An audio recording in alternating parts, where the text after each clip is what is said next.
Bem-vindo ao canal Deus no Controle. Que essa mensagem possa ser um momento de fé em sua vida. Padre, sabe quando se sente que não se fez as melhores escolhas porque sempre permitiu que os outros fizessem por você e que precisa inaugurar um novo tempo? Sabe quando já descobriu há algum tempo as razões dessas escolhas e tudo o que precisava saber para não cair na armadilha delas novamente? Ou ainda que tem razões concretas para estar indiferente, sem forças, mas que sempre conseguiu se apegar a um detalhe que lhe fizesse ressurgir das cinzas e agora parece que não vê? Pois é, querido Padre, em lágrimas e com vergonha lhe digo, estou assim. Não estou doente, ninguém morreu, tenho saúde, emprego, família, mas estou em uma fase de não atitude, e isso está me matando por dentro. Nunca tive o alicerce emocional de uma família. Tive todo o material necessário. Sempre acreditei que formaria esse alicerce em uma família que ainda não chegou e nem sei se vai chegar. Mas hoje já sei, de verdade, as raízes mais profundas devem mesmo ser lançadas à luz do Evangelho, onde o divino só pode agir em nós à medida que nossa humanidade trabalha com atitudes certas, incertas e até erradas, mas que agindo está aberta à transformação. Sabe quando a razão diz levanta e anda, porque tem possibilidades, novos parâmetros e a capacidade de fazer toda uma vida valer a pena e não ser vivida de qualquer jeito? Que pode andar sozinha, fazer as próprias escolhas, porque tudo um dia lhe ensinaram foi uma leitura mais fácil e não real de Deus? Então, Padre, parece que perdi a força da ação e acho que assim Deus não age em mim. Acho que até teria forças para começar de novo, uma nova faculdade, um novo começo. Desta vez por prazer, quem sabe? Mas sinto muito medo. Sei de muitas das minhas limitações e quando penso nelas, gosto de desistir. Gosto do que faço, mas tudo que envolveu essa escolha veio com um fardo muito pesado e que aumentou demais depois. Sabe quando descobre que ao lado de algumas pessoas você tem vontade e estímulo de ser melhor? E que pelos desencontros da vida nunca pôde ficar perto destas? E que por outro lado, o que tem perto e próximo são apenas as pessoas de sua própria família e que por insanidade o que sente neste caso, é o seu pior lado? Onde perde as forças para tudo que se propõe, mesmo sabendo que o fundamental de tudo é uma decisão pessoal para a mudança, e agora sofro porque sei que parada não chego a lugar nenhum. Indiferença e omissão para mim é vivo ou morto. Então cansei. Sinto medo de começar de novo em áreas desconhecidas e muito fraca para tentar diferentes formas nas coisas antigas. Não sei se pode me dizer muito, mas pode me entender, Padre? É engraçado quando em alguns momentos da nossa vida a gente passa por algumas crises em que tudo o que a gente construiu parece perder o sentido. Veja bem que isso não é uma realidade que acontece somente com quem se casou. Aqui você tem um exemplo muito claro de uma moça bem-sucedida profissionalmente e que num determinado momento entra dentro de um processo de crise e ela verdadeiramente precisa de ajuda. E mesmo porque neste momento eu tenho certeza que muitas pessoas passam pela crise, por essa crise de depois de um determinado momento, de ter construído isso, de ter estudado, de ter escolhido, você começa a colocar em questão as escolhas que fez. Todos nós passamos por essa crise, de você num determinado momento da vida parar e pensar, meu Deus, o que foi que eu fiz da minha vida? O que foi que eu escolhi para mim? Onde é que eu amarrei o meu jegue, não é? Não tem aquela história? E é muito triste num determinado momento da sua vida você descobrir que você fez a escolha errada, que você não aproveitou a oportunidade certa. Chega um momento da nossa vida, minha gente, que nós vamos olhar para aquilo que a gente escolheu, para aquilo que a gente permitiu, para aquilo que a gente perdeu, para aquilo que a gente ganhou, que às vezes a oportunidade está brilhando diante de nós. Às vezes ela vem através de pessoas maravilhosas, de situações maravilhosas, a situação brilha diante dos nossos olhos, a gente não pega, passa. A vida cobra, não adianta. As escolhas de hoje serão cobradas no futuro e às vezes no futuro muito próximo. Aquilo que nós estamos escolhendo para a nossa vida hoje, isso vai ser consequência daqui a um tempo. E depois a gente vai ter que contabilizar isso no final. Da mesma maneira como brilha uma situação horrorosa, mas aparentemente atraente, nós pegamos, nós corremos atrás, a gente faz, e depois aquilo vira uma destruição para nós. Minha gente, a gente precisa tomar muito cuidado com esse processo de crise. Primeiro porque a gente corre o risco de ser injustos. Às vezes não é tudo que está errado. Às vezes é um detalhe. Mas nós estamos fazendo a leitura do todo a partir do detalhe. E esse é o cuidado que você precisa. Qual é o lugar, de qual janela desta sua casa, da casa da sua vida, você está olhando? Qual é a janela em que você se debruçou? É aqui que você vai começar a concluir que a materialidade da vida só tem sentido se ela estiver sustentada por uma espiritualidade. E amar é espiritual, não é verdade? Por mais que isso seja físico, a gente se abraça, a gente se beija, a gente se toca, a gente traz o outro para perto, a gente leva, a gente busca. O amor de um pai pelo filho, por exemplo, ele é físico o tempo todo. É o amor do deslocamento. Eu levo o meu filho para a escola, eu busco o meu filho da escola. Mas isso tudo é motivado por um espiritual que está dentro de nós. É esta dimensão imaterial do amor que faz a gente viver a crise do jeito certo. É muito triste você encontrar pessoas trancadas em suas mansões e não tem um amigo que entra ali dentro para desfrutar daquela beleza, daquela riqueza.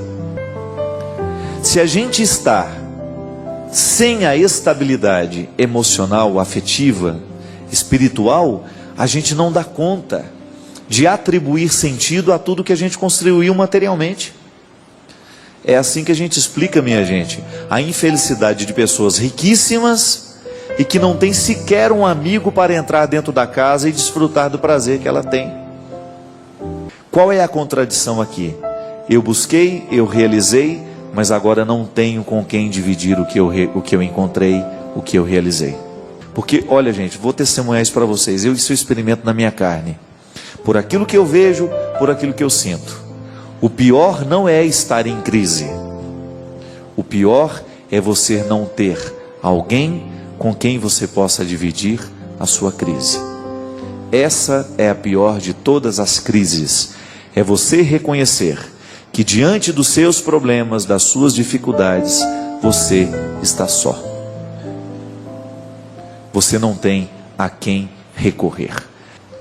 É engraçado, né? A gente encontra pessoas que suportam muito bem a pobreza material e que vivem tranquilamente sendo pobres.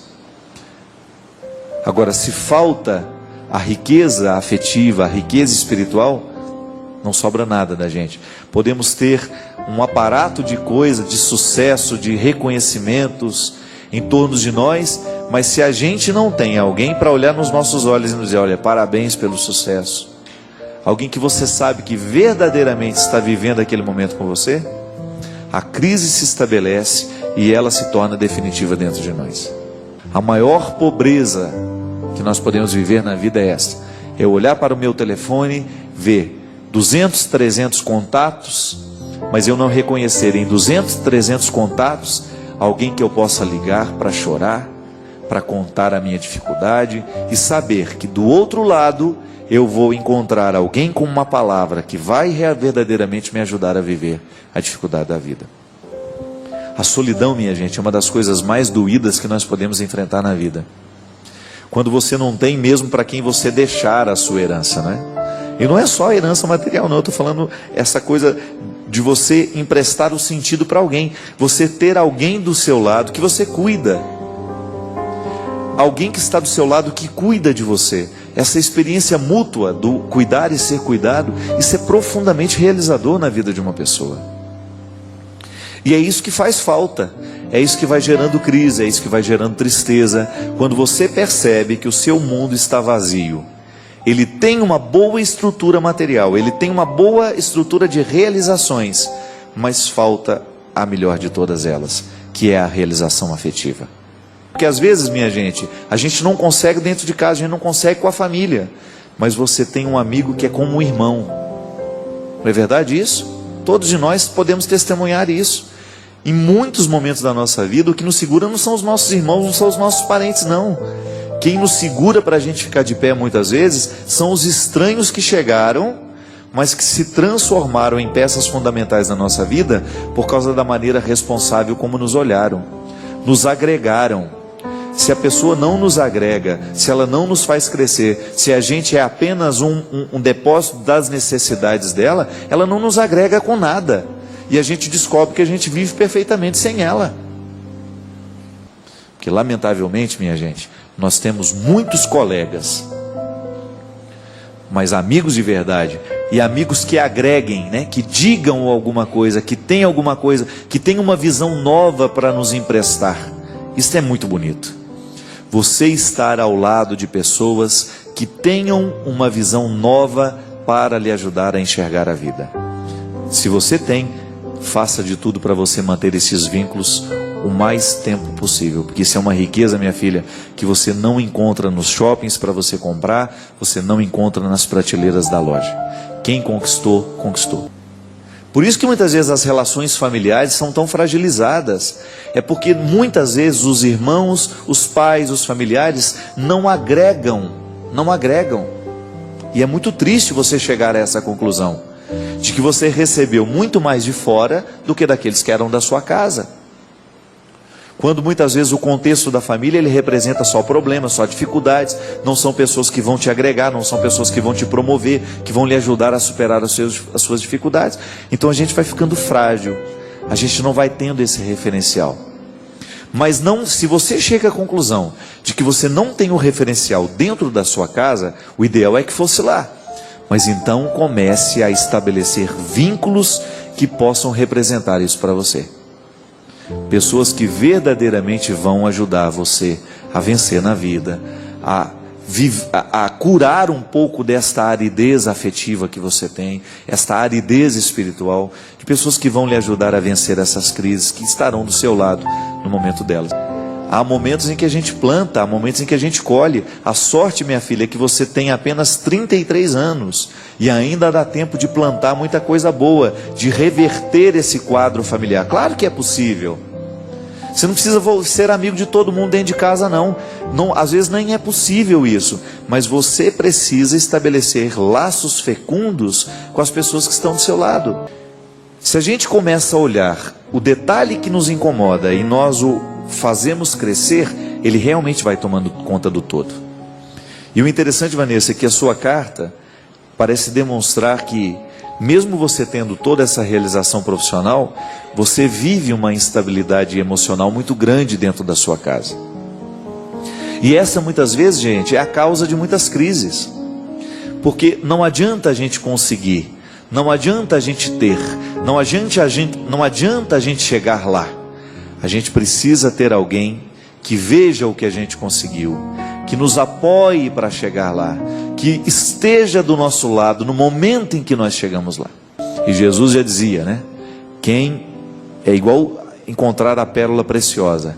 Quem sabe que ali está a pérola preciosa, renuncia tudo que está sobrando e vai embora atrás da pérola preciosa, porque sabe que lá você encontrará a segurança necessária, o lugar certo para você crescer, para você estabelecer novos projetos, para você ir além. Gente que olhe para você de um jeito novo. Gente que nos olha de um jeito velho, isso não faz diferença. É horrível a gente ser olhado de um jeito velho. A gente encontrar alguém que nos estende a mão, que nos dá uma oportunidade, isso é maravilhoso. Experimento isso na minha vida o tempo todo, com os amigos que, graças a Deus, eu fiz ao longo da minha vida. De pessoas que me fizeram crescer. Gente que fala o não na hora certa, sabe? E que depois acompanha o seu processo com responsabilidade, sem ciúmes, acompanha na cumplicidade, quer nos fazer crescer, quer nos edificar. Isso é muito bom, minha gente. Quando você encontra pessoas que representem esse papel na sua vida, Vanessa, esta segurança afetiva, ela é muito necessária, e a gente não vai saber viver se a gente não tiver isso. Gostou dessa mensagem? Compartilhe para que ela possa chegar a outras pessoas que estão precisando ouvi-la também.